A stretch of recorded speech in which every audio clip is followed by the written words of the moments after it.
Well, good morning, everyone. Thank you so much for joining us.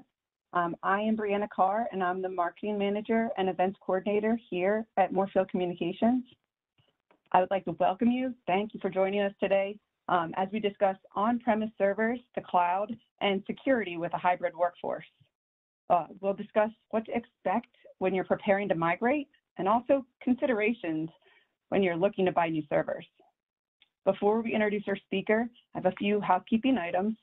Attendees listening are muted, but are encouraged to ask questions by typing their question in the chat area on the control panel. We'll answer all questions after the presentation, and we'll also be recording the session and make it available to all attendees.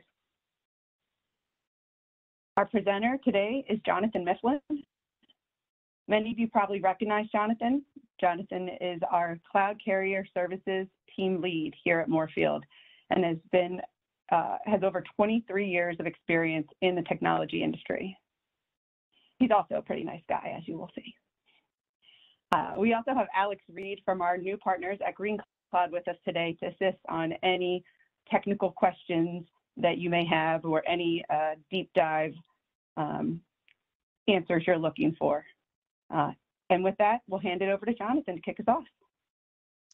Thank you, Brianna. Am I coming through? You getting me? I can hear you great. Great.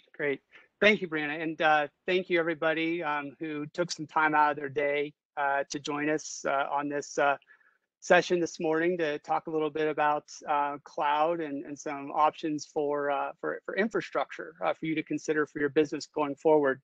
Our agenda today is focused, so it's probably about 25-30 minute presentation, and we're going to try to address. Our focus is going to be to address these questions you see here on the agenda as we move through the presentation. So before we get started, though, give folks a little bit of time to join here because there's always some people out there that are fashionably late to the party, and I just want to give them a little bit of chance. I'm going to take us on a bit of a detour here, and then I promise I'll tie this back into the presentation, at least hopefully can tie this back in. So as you're out there this morning on this Tuesday, think about collections, maybe family or friends or yourself have some type of collection. Maybe it's a coin collection, stamp collection, baseball cards, all different types of things that folks collect. Mine is music.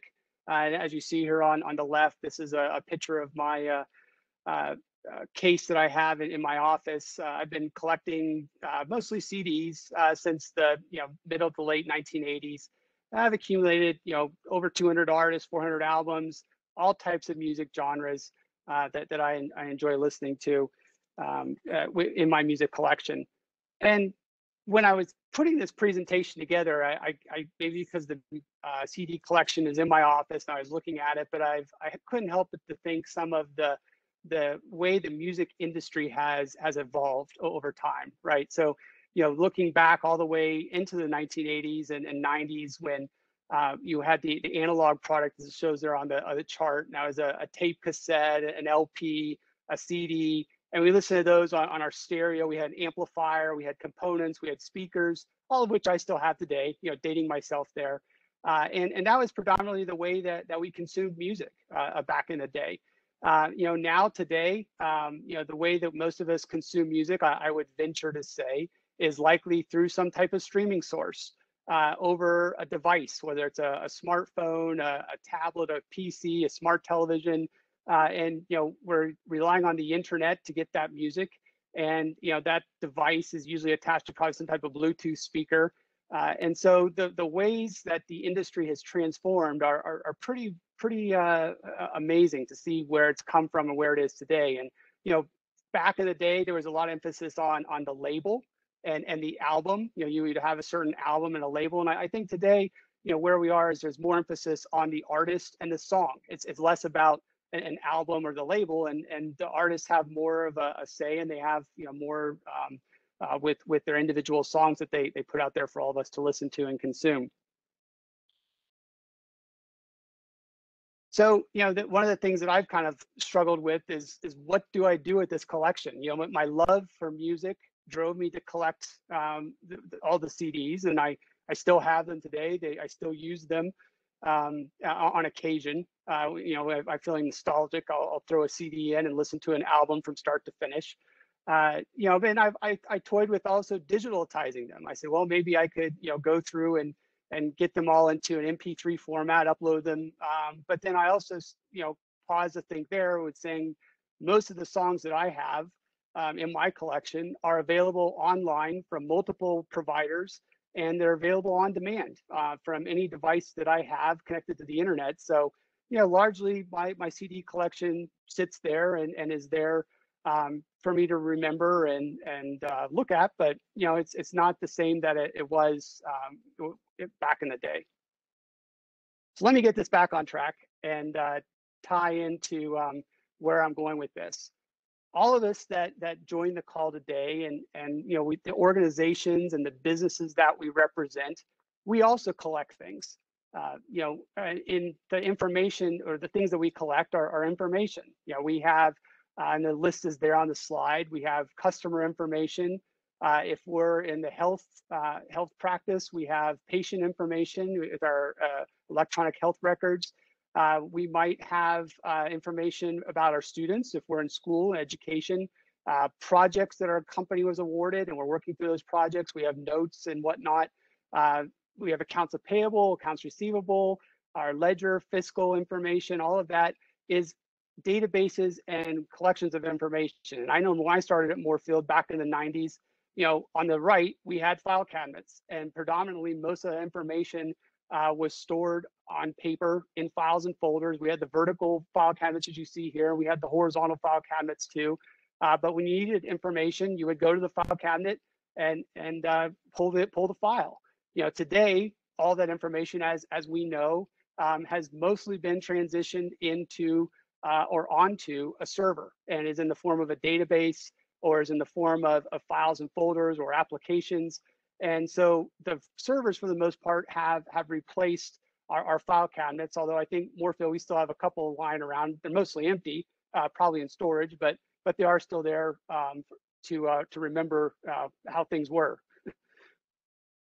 And those file cabinets and those servers that we have, they would be held in an office building, like you see here on the left.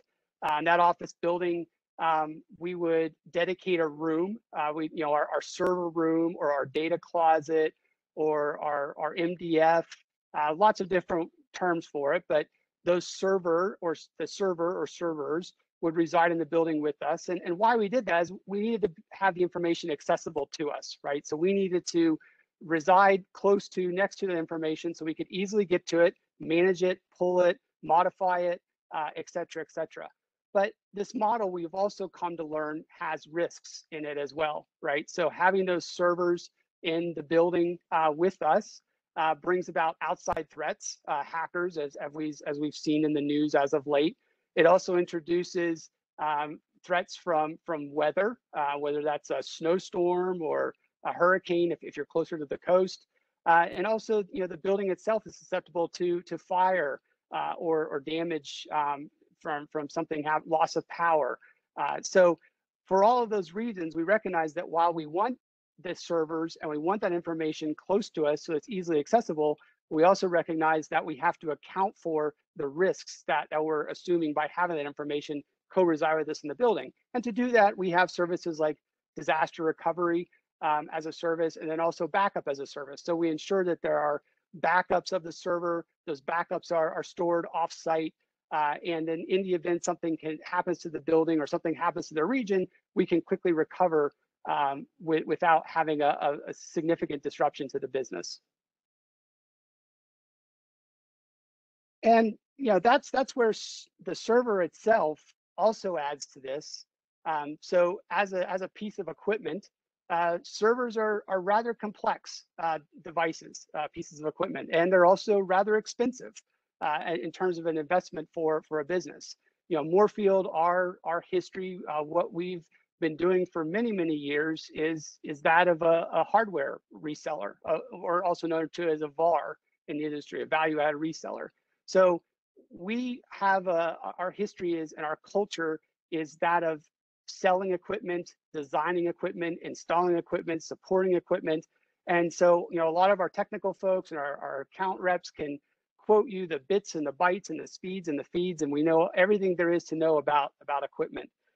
We also, though, get pulled into responding to incidents when that equipment stops working. So our help desk averages, I think, between 18 and 20,000 tickets a year, where clients are reaching out to us and saying something happened or we need your help, and then we go through that process to bring that incident to a resolution and bring their business or their organization back online.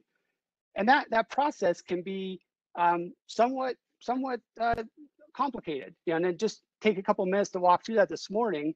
If you came in on this morning, Tuesday morning, you come in tomorrow morning on Wednesday, and something happened to the server overnight, so you've lost connectivity to it. The lights aren't blinking as they normally blink.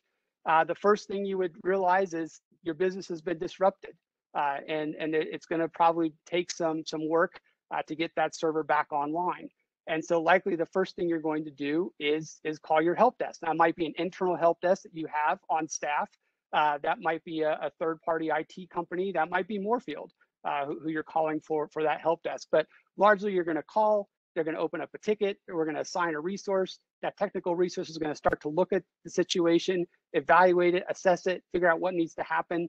And they may realize that it's a component within the server. As we just saw in that previous slide, the servers have lots of components: power supplies, motherboards, NIC cards, hard drives, RAM, CPUs. All of those things could be points of failure, or can be disrupted if something happens to the server. So, well, it's also why we have warranties on the server. So the technician will engage the warranty. The warranty provides you access to components in a warehouse. They pull the component that is required for the server to repair the server, throw it on a plane for overnight. It arrives at the airport, gets put on the back of a truck. Now, mind you, being on the day after Amazon Prime Day, this is a very busy channel that we're relying on to get these parts and pieces to our clients and customers to repair their equipment. This is the same channel we rely on to ship Christmas presents around the holidays. It's the same channel we rely on to get ballots to everybody in the election last November.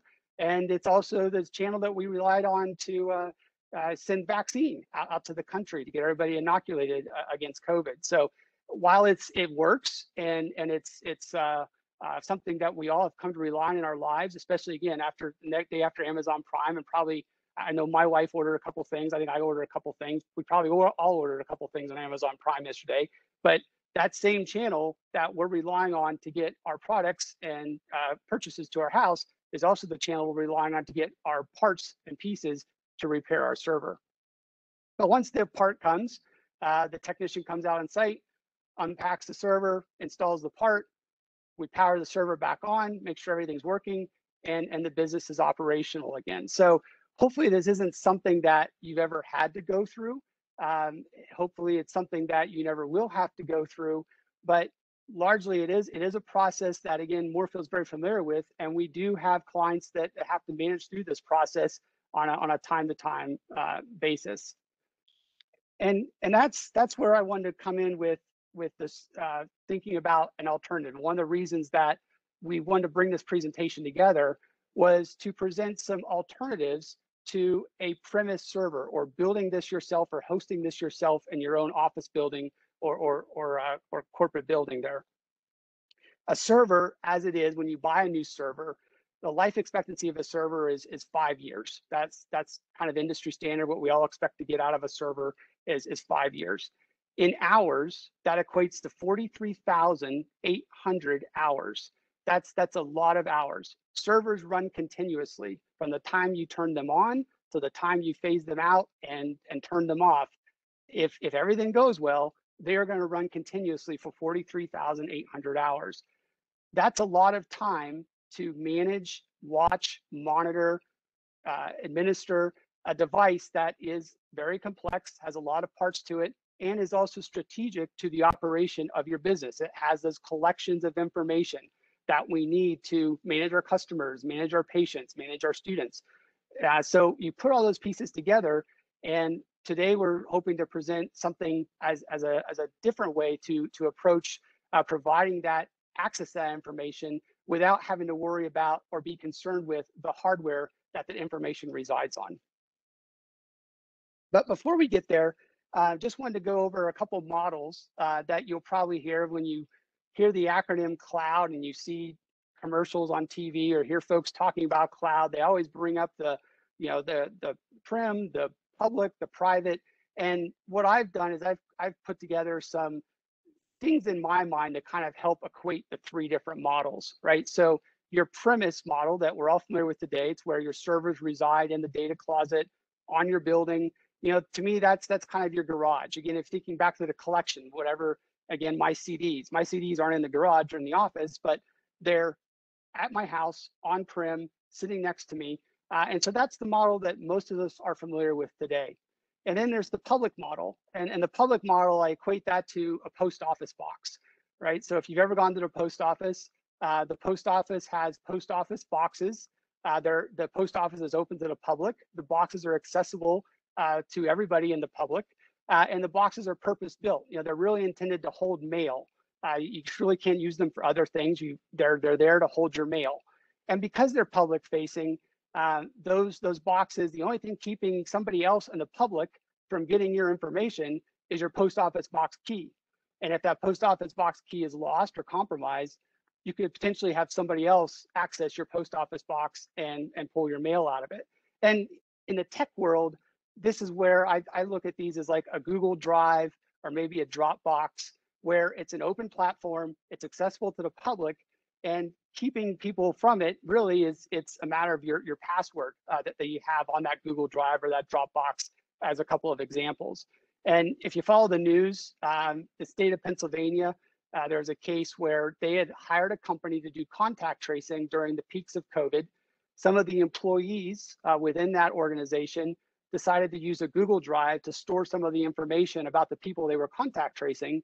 That password to that Google Drive was compromised. The information was stolen and then proliferated out on the dark web or on the internet. So that's an example where, while these types of services have a fit and they're good for us because they're accessible, you can get to them on multiple different devices, they're inexpensive. You also have to be mindful of how you're using them and how they fit into your business. The last one on the far right is the storage facility. And I'm sure if you've seen these in larger metro areas, especially the new ones they're building today, they're purpose-built facilities. They're hardened. They usually have a fence around them. They're not really accessible to the public. You have to be a customer to be able to gain access to these systems. Once you're inside the system or inside the building, they have different options for you. So you, as the customer who wants to store something, they will provide you with a small space. They'll provide you with a large space. They will provide you with HVAC, heating, cooling. They'll provide you with electricity. Whatever you need to, whatever they can do to accommodate you, they will build to order. They will customize your environment within their facility while managing that facility overall, so you don't have to worry about that as the customer. And that really kind of leads us into the first concept that we wanted to introduce today, and it's infrastructure as a service is the acronym that you see online, or if you do a little bit of research on this. What this essentially is a virtual server. So instead of having a physical server in your building, this is a virtual server that's housed in a data center and is built to your specifications. And just like any server, you're still going to have your CPUs, you're still going to have your RAM, you're still going to have your storage, multiple disks. It's accessible via the internet. You're still going to have your operating systems, whether that's Microsoft or other operating systems. So it's going to look very similar to, and not behave very similar to, the on-prem server you have today. The difference being is that it's off-site, it's in a data center, and that hardware that server is running on is managed by somebody else. This is a second slide that kind of goes over the different storage options.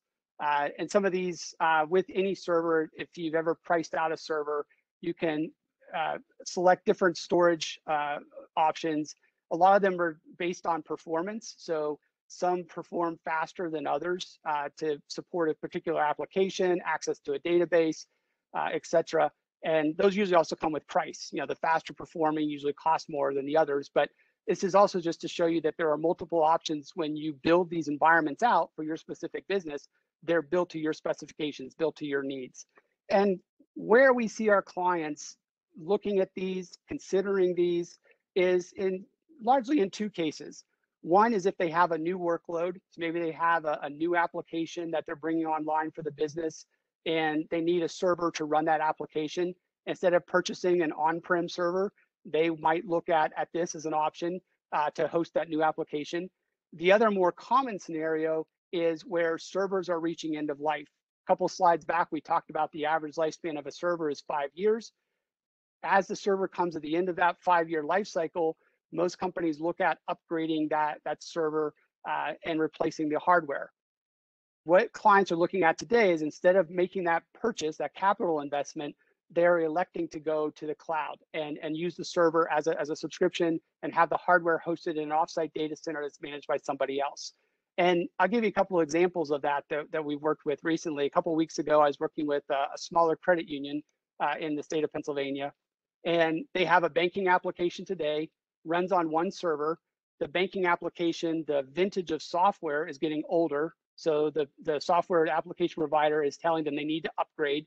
Of course, in order to upgrade, they have to buy a new hardware to support the newer application. The new application requires 3 servers. Now, those can all be virtualized, but still, you're going from 1 server to 3 servers. And the total cost of the project was coming in about $40,000 to upgrade this application. There's going to be a capital investment that the credit union was going to have to make in order to make this transition from the older vintage software to the newer vintage software and upgrading the hardware that the servers are using. So looking at all of that, they also evaluated an option to migrate that workload to the cloud. And ultimately, they decided to migrate that workload to this infrastructure as a service. Instead of buying hardware, they just move the workload up to the cloud and consume it in that way.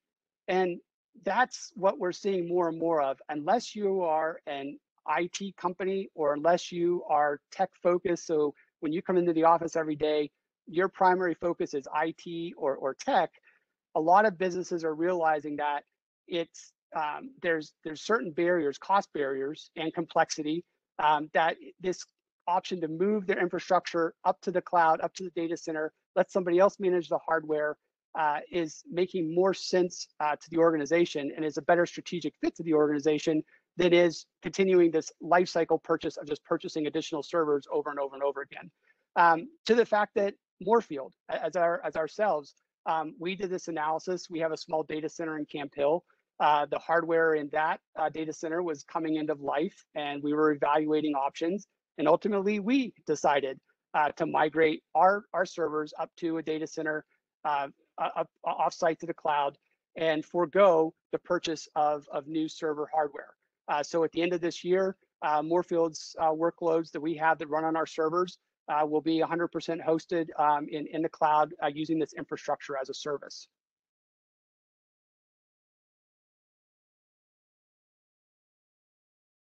But also realize that timing is everything with investments and spends, and perhaps you just purchased a server for your organization, or perhaps your server is still under warranty.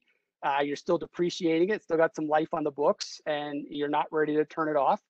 And so there are other ways to take advantage of cloud and have the cloud or these offsite data center services complement your on-site or prem servers. And a couple of those are listed up here today. One on the left is disaster recovery, and the one on the right is backup as a service. And a lot of people can use these terms interchangeably. They are different. The way I kind of separate them in my mind is disaster recovery, while it's taking images and snapshots of your servers, the service also is providing hardware, allocated hardware in the data center. So in the event that you need to use that, recover from something, maybe the building lost power, or maybe you had a server that the hardware failed, and you need to be able to recover, the disaster recovery service allocates hardware in the data center for your use. So it's as simple as making a phone call, opening up that ticket, and then we're able to get that server back online very quickly, sometimes in less than an hour. The time to recover with disaster recovery is very, very fast. For that reason, it also tends to be a little bit more expensive than backup as a service. But backup as a service largely is your files and folders. So that's ensuring that you're following the 3-2-1 rule with backup, where that's three copies of the backup on 2 different types of media, and one of them stored offsite. So again, using backup as a service that's delivered via a cloud and delivered via this offsite data center allows you to meet that 3-2-1 rule. And most of the time, backup as a service is there for in the event that you lose a folder, maybe a folder is accidentally deleted by somebody, and you need to recover it. It's very quickly to go in and pull that folder back out and reapply to the server so that it's accessible again by the employees. Both of these solutions, though, and it's important to note, as we've seen more and more in the media about ransomware, servers being compromised, servers being held for Bitcoin ransom or other crypto ransoms, these technologies can help you overcome or offset those threats because both of these technologies allow you to turn back the clock. So in the event that your system is compromised, you can go back to the time that it was not compromised and restore to that point. Now, that doesn't always work because sometimes, depending on the frequency of how often you're doing the backups, there may be information within that window from the time the last backup was done to the time that the system was compromised, and you may still have to work with the hackers to get access to that information. But it is a tool that we have now, and I don't know if it's a tool that people talk about enough, but it's very, very important, especially as we're seeing more of these, the Colonial Pipelines, the JBS beefs, more and more of these companies that are finding themselves vulnerable to these attacks that are mostly overseas, but are still finding themselves vulnerable. Having these services available for your business is becoming more and more important each day.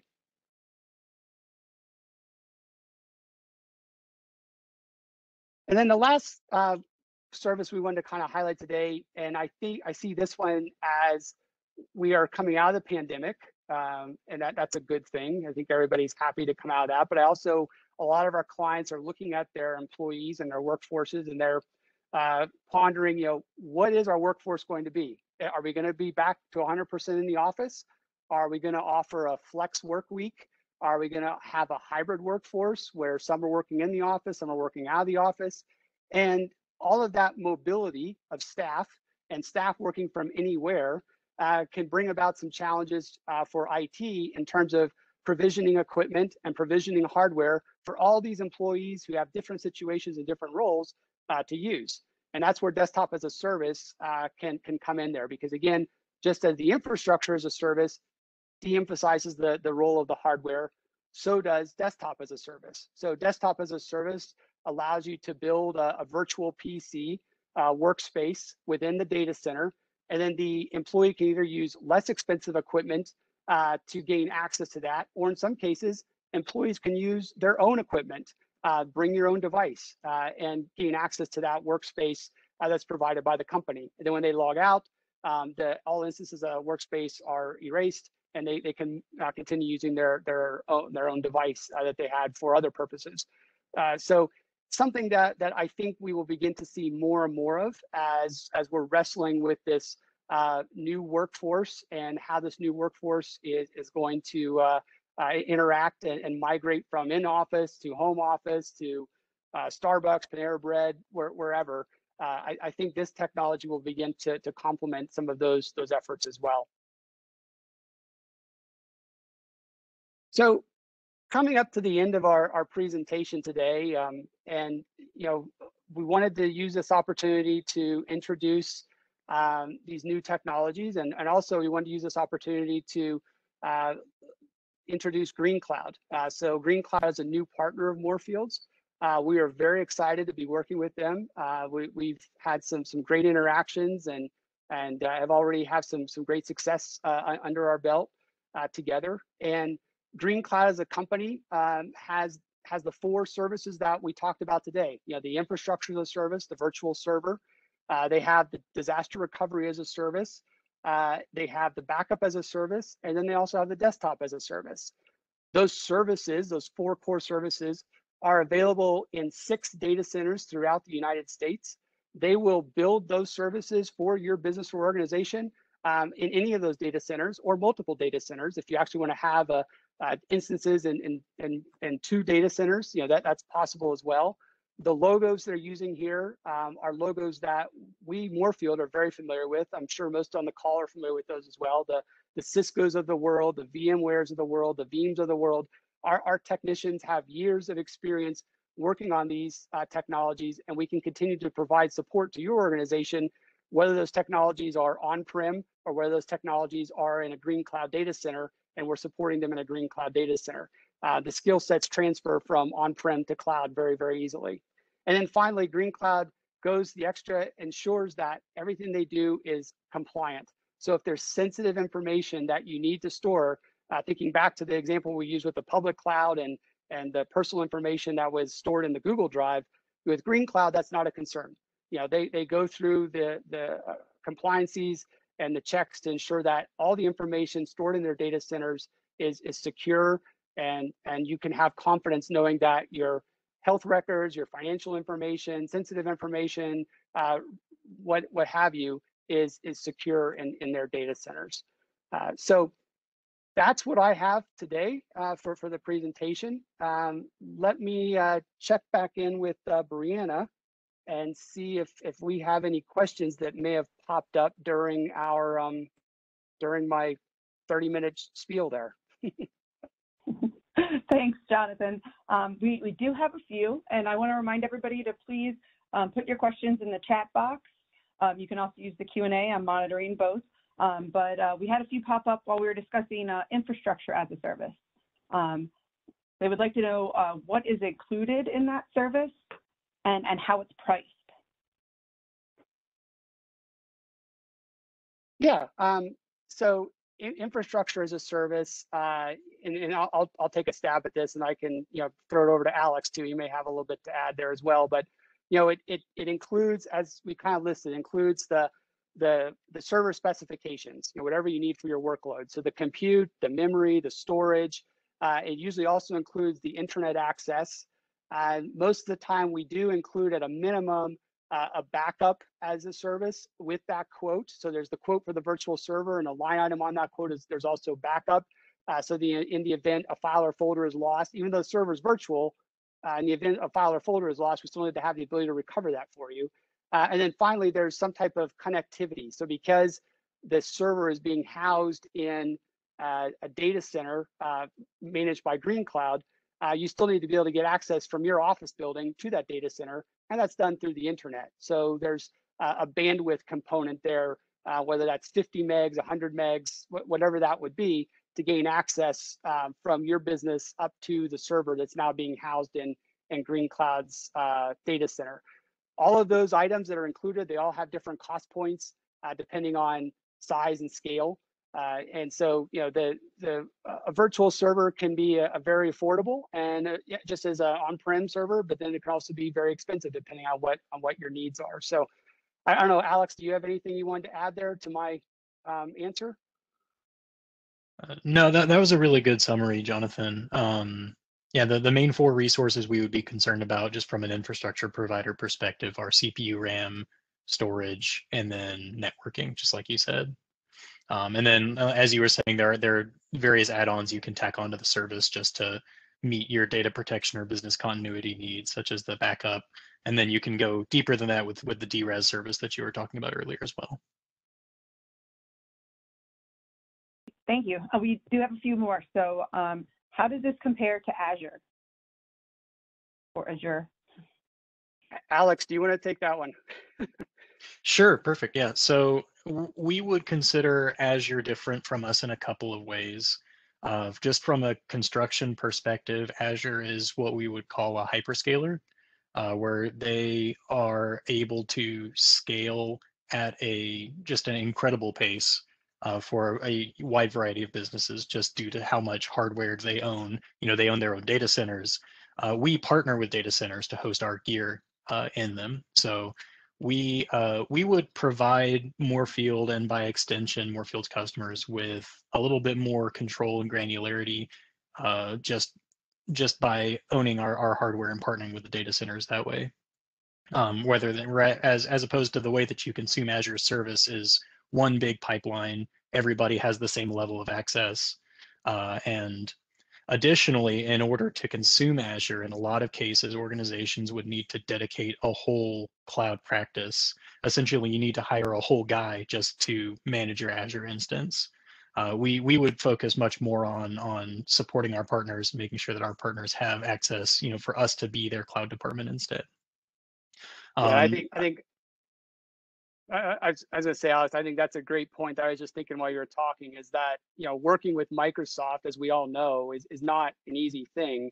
And a lot of times they're relying on you to have your own expertise to be able to navigate their system. And so I think your analogy of having your own cloud department is probably good for working in an Azure environment versus you don't have to know a lot about cloud to work with Morefield and Green Cloud. We'll bring the expertise and we'll be the expertise for you. Exactly so. Great, thank you. We have two more. Can we put our own hardware in your data center, or is infrastructure as a service only renting your hardware? So that one, I can take a swing at that one too. So Green Cloud will allow you, they do support, the industry terms co-location.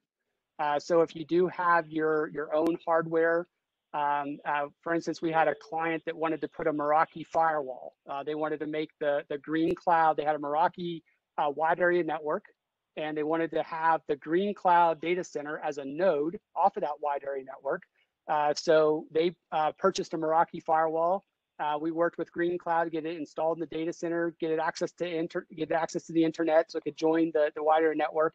And so yes, they certainly will support your equipment in their data center.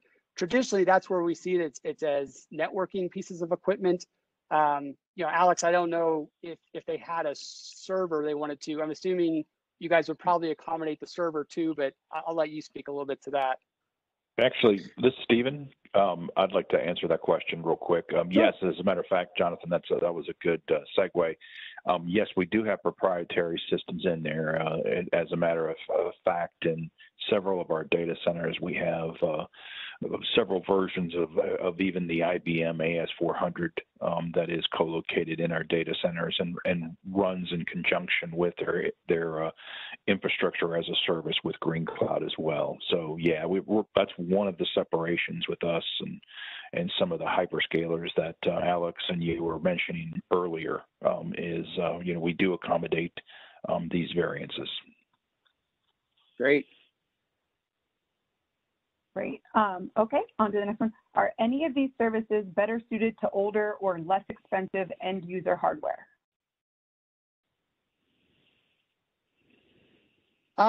Yeah, I think going back to, I'll take a stab at this one too. I think going back to the slide where we talked about when we introduced infrastructure as a service, and we said, where is Morefield seeing this as a fit?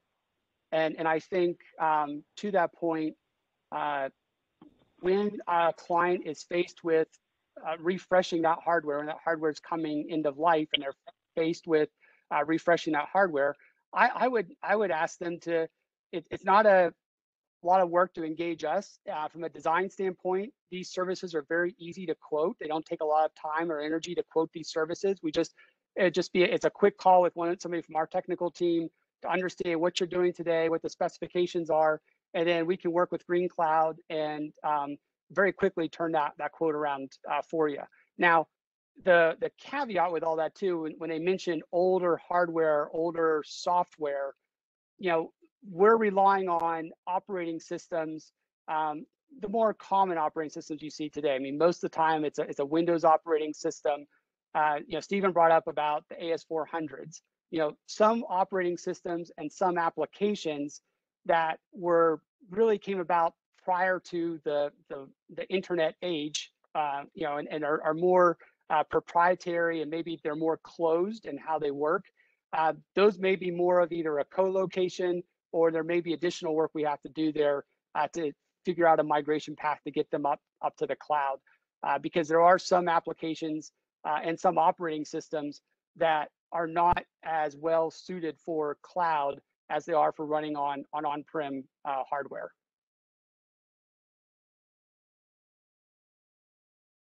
Great. I got one more for you. Do you provide firewalls at the data centers, or would customers be responsible for firewalls and establishing VPN tunnels to offices? Typically, and I'll take a stab and let Alex follow up or correct me. Typically, when we're quoting these services, they have Green Cloud has actually multiple options for firewalls.